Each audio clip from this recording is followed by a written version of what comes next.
नमस्कार, किस्सा सियासी देख रहे हैं आप और आपके साथ मैं हूं हिंगलाज दान। राजस्थान में पिछले 25 सालों से सरकार तवे की रोटी की तरह बदलती रहती है। एक बार बीजेपी, एक बार कांग्रेस। हर बार सरकार बदलने के पीछे कई तर्क दिए जाते हैं। उनमें से एक तर्क यह दिया जाता है कि 1998 से जाट वोट बैंक हर बार शिफ्ट होता रहा। जब जिस पार्टी के साथ गया उसकी सरकार बनी।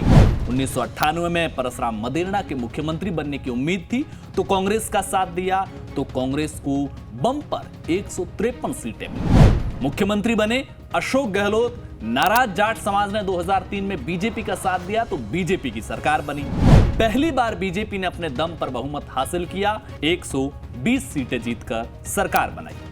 फिर 2008 में शीशा मोला के मुख्यमंत्री बनने की उम्मीद में कांग्रेस को वोट दिया। 2013 में मोदी लहर में बीजेपी का साथ दिया। लेकिन क्या वाकई ऐसा है? क्या वाकई जाट समाज अपना मुख्यमंत्री बनाने के लिए ही कभी बीजेपी तो कभी कांग्रेस की सरकार बनाते रहे? हो सकता है, लेकिन इसके पैरेलल एक और थ्योरी है।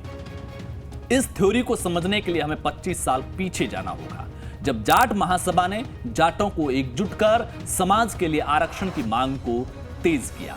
यह तो आजादी के 2 दशक बाद ही कांग्रेस सरकार में मंत्री रहे चौधरी रामचंद्र ने इस मांग को उठाया था, लेकिन तब न तो जाट समाज एकजुट हुआ और न ही सत्ता ने विशेष रुचि दिखाई। लेकिन राजाराम मील ने जाट महासभा बनाई तो आरक्षण के लिए जाट समाज को एक बार फिर से एकजुट करना शुरू किया। वैसे तो जाट महासभा राष्ट्रीय संगठन था, लेकिन राजस्थान में इसे पूरी तरह से सामाजिक संगठन घोषित किया गया और राज्य की कमान दी गई डॉक्टर ज्ञान प्रकाश पिलानिया को। पिलानिया रिटायर्ड डीजीपी थे। जब गांधीवादी तरीके से आंदोलन चरम पर पहुंचा, जाट आरक्षण आंदोलन, तो इस संगठन को 2 धड़ों में तोड़ने की कोशिश हुई। लेकिन राजाराम मील ने अपने समर्थकों को भरोसे में लिया और इसे राज्य स्तर का संगठन घोषित कर दिया। जो नेशनल स्तर वाला संगठन था, संगठन के लोग थे, उनसे खुद को अलग कर दिया। जाट महासभा के अस्तित्व को खत्म करने और उसे कमजोर करने की कोशिश विफल हुई तो संगठन की ताकत और बढ़ गई। जाट आरक्षण की मांग निर्णायक मोड़ पर आ गई। ऊपर राज्य में विधानसभा के चुनाव होने वाले थे। उस वक्त भाजपा की सरकार थी राजस्थान में। 1993 से 1998 वाला भैरों सिंह शेखावत का वो कार्यकाल था। भैरों सिंह शेखावत मुख्यमंत्री थे। बीजेपी और कांग्रेस दोनों ने जाट समाज को साथ लेने की कोशिश की। हालांकि उस वक्त के मुख्यमंत्री भैरों सिंह शेखावत ने कभी भी सीरियस होकर जाट समाज को साथ लेने की कोशिश नहीं की। इसकी वजह थी जाट और राजपूत समाज की दशकों से चली आ रही राजनीतिक प्रतिद्वंदिता। शेखावत तो इस बारे में खुलेआम भी कहते थे कि जाट समाज की आरक्षण की मांग मान लेने से राजपूत और अन्य जातियों में विरोध होगा, और ऐसा भी नहीं है कि आरक्षण की मांग मान लेने से जाट समाज में मेरा समर्थन बढ़ जाएगा, उल्टा दूसरी जातियां नाराज हो जाएगी, तो ऐसा राजनीतिक घाटे का सौदा मैं क्यों करूं। इधर जाट महासभा ने यह साफ घोषणा कर दी कि जाट का वोट उसी पार्टी को जाएगा जो आरक्षण का वादा करे। इसका फायदा उस वक्त के कांग्रेस के प्रदेश अध्यक्ष अशोक गहलोत ने उठाया। गहलोत ने महासभा को यह आश्वासन दिया कि अगर उनकी सरकार यानी कांग्रेस की सरकार बनी तो जाट आरक्षण की मांग पूरी की जाएगी। परिणाम यह हुआ कि जाट बाहुल्य क्षेत्रों में कांग्रेस के पक्ष में लहर चली।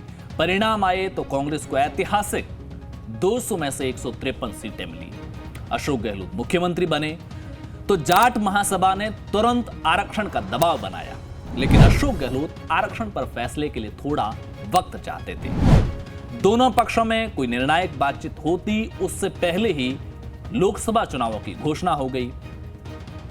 जाट महासभा को लगने लगा कि अशोक गहलोत मुख्यमंत्री बनने के बाद उनकी मांगों को गंभीरता से नहीं ले रहे, तो भीतर खाने यह फैसला लिया गया कि लोकसभा चुनावों में कांग्रेस का विरोध करेंगे।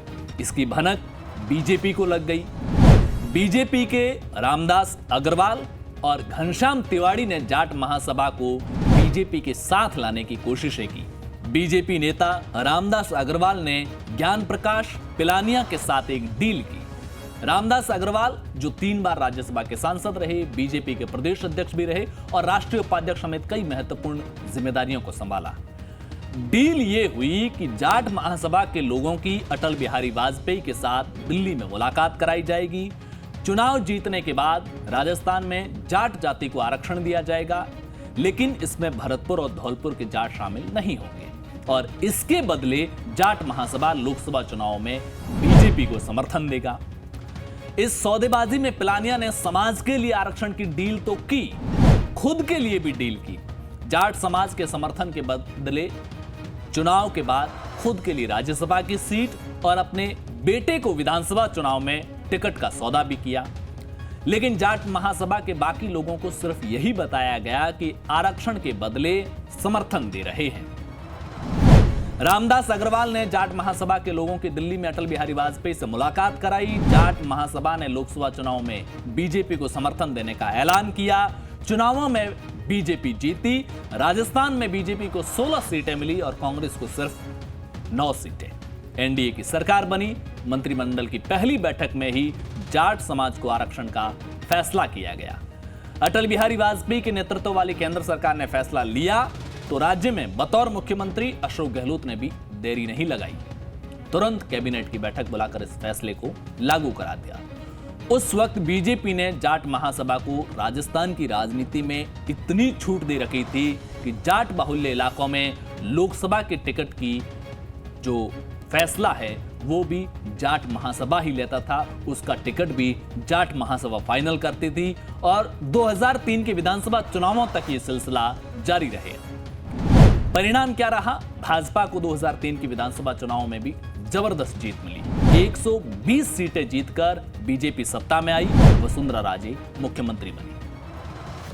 वसुंधरा राजे के मुख्यमंत्री बनने के बाद धीरे धीरे सत्ता और संगठन में रामदास अग्रवाल और घनश्याम तिवारी सरीखे नेता कमजोर होने लगे। जाट महासभा और वसुंधरा राजे के बीच भी दूरियां आने लगी। इसी बीच घड़साना किसान आंदोलन भड़क गया। पानी की मांग को लेकर किसानों ने आंदोलन किया था। आंदोलन हिंसक हुआ तो असर पूरे राजस्थान में हुआ। टोंक के सहला में पुलिस ने गोलियां चलाकर आंदोलन को दबाया। उस वक्त बीजेपी शासन में सत्ता के सलाहकारों ने कहा कि ये सब आंदोलन महासभा के इशारों पर हो रहा है। परिणाम ये हुआ कि बीजेपी से महासभा की दूरियां बढ़ती गई। लिहाजा जाट महासभा एक बार फिर अशोक गहलोत के करीब हो गई। हालांकि ज्ञान प्रकाश पिलानिया उस दौर में भी बीजेपी के साथ बने रहे। महासभा ने 2008 के चुनाव में कांग्रेस का साथ दिया। परिणाम क्या रहा? कांग्रेस को बीजेपी से ज्यादा सीटें मिली। अशोक गहलोत मुख्यमंत्री बने। यानी 1998, 2003, 2008 अलग अलग चुनावों में अलग अलग समीकरणों के चलते जाट समाज का समर्थन बदलता रहा। लिहाजा ये कहना कि सिर्फ अपना मुख्यमंत्री बनाने के लिए समाज कभी बीजेपी के साथ तो कभी कांग्रेस के साथ जाता रहा, इस दावे को ये कहानी खारिज तो नहीं करती, लेकिन इतना जरूर स्पष्ट करती है कि सिर्फ मुख्यमंत्री का चेहरा ही एकमात्र वजह नहीं थी, और भी कई समीकरण थे। आज के लिए किस्सा सियासी में इतना ही। फिर मुलाकात होगी किसी और सियासी किस्से के साथ। तब तक के लिए नमस्कार।